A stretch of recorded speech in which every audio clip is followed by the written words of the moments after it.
Je ne sais pas par où commencer ce matin. Je suis fâchée. Je suis triste. Je suis en colère. J'arrive pas à commencer ma journée.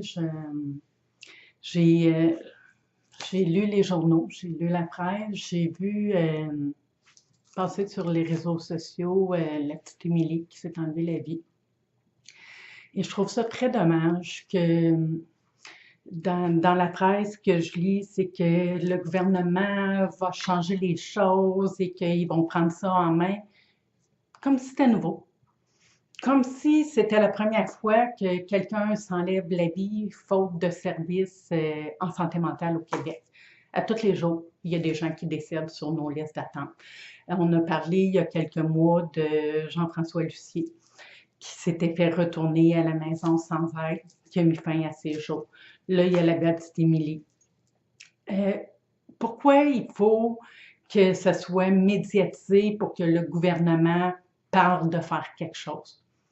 Ça va durer 2, 3 jours et on va les oublier. Puis les gens vont continuer à mettre fin à leur jour sur nos listes d'attente en 2019 au Québec en santé mentale.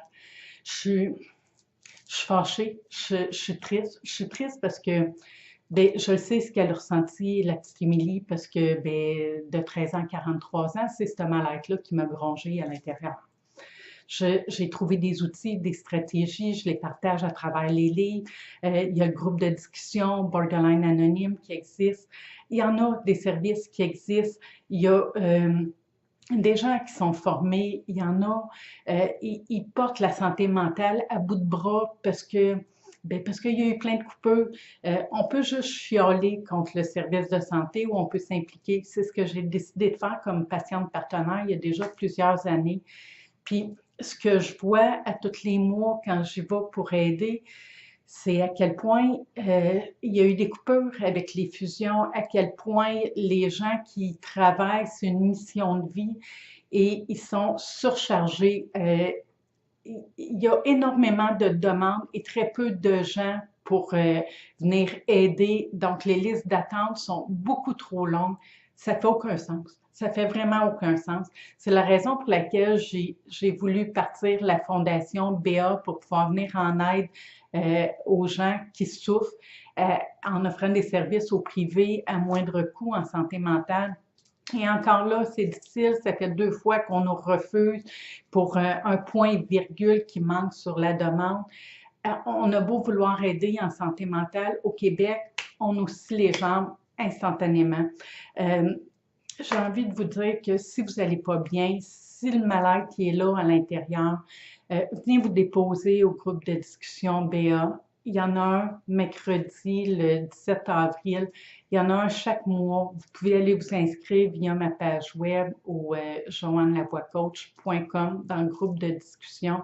Autant pour les proches, si vous avez l'impression que votre conjoint, conjointe, votre enfant a besoin d'outils, ben, on peut aussi vous outiller. On a une bonne écoute, on est une belle gang.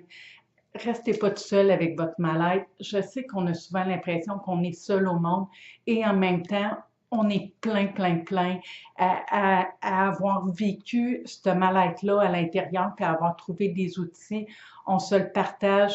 Il y a mes livres qui existent. Je ne sais pas si vous les voyez derrière moi. Borderline et heureuse. C'est 11 personnes de différentes classes sociales, des hommes, des femmes qui vivent super bien avec un trouble de personnalité limite, qui ont plein de stratégies gagnantes. On en a sorti 100. Sur les 100, c'est sûr qu'il y en a quelques-unes qui vont vous aider. Il y a aussi mon autre livre, Borderline mais pas folle. Je sais que des fois, on a l'impression que il n'y a rien à faire, que c'est trop, mais il y a quelque chose à faire, s'il vous plaît, s'il vous plaît. Euh, euh, il y a des outils. Je sais que la souffrance, des fois, est tellement grande qu'on a l'impression qu'il n'y a rien à faire. Je le sais. J'ai été tellement, mais tellement avec ce mal-être-là. Et il y a 5 ans, quand j'ai choisi de vivre, ben, j'ai trouvé des outils. Puis ces outils-là, mon Dieu, que je voudrais qu'ils soient partagés partout. J'aimerais ça qu'ils soient donnés dans les écoles, dans les compagnies, pour pouvoir que les gens y aient accès rapidement.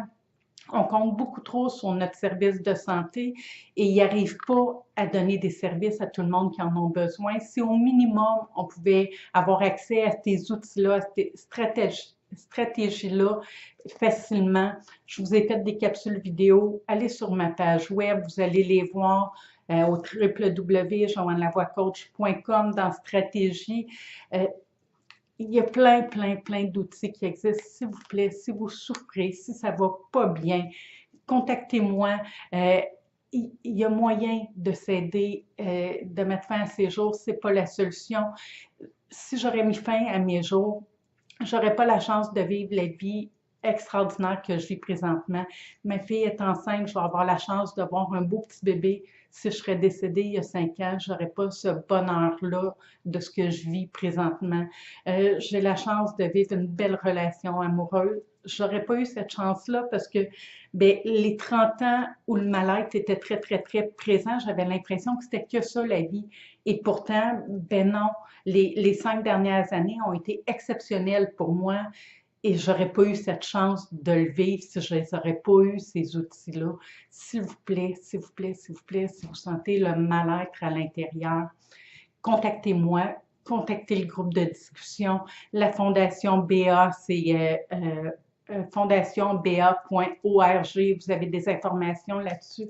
S'il vous plaît, s'il vous plaît, s'il vous plaît. Il y a des organismes, il y a des associations, il y a des gens qui sont là pour vous. Et avec le groupe de discussion, ben, on s'entraide, on se comprend, on ne se sent plus tout seul. Je vous en supplie, contactez-nous.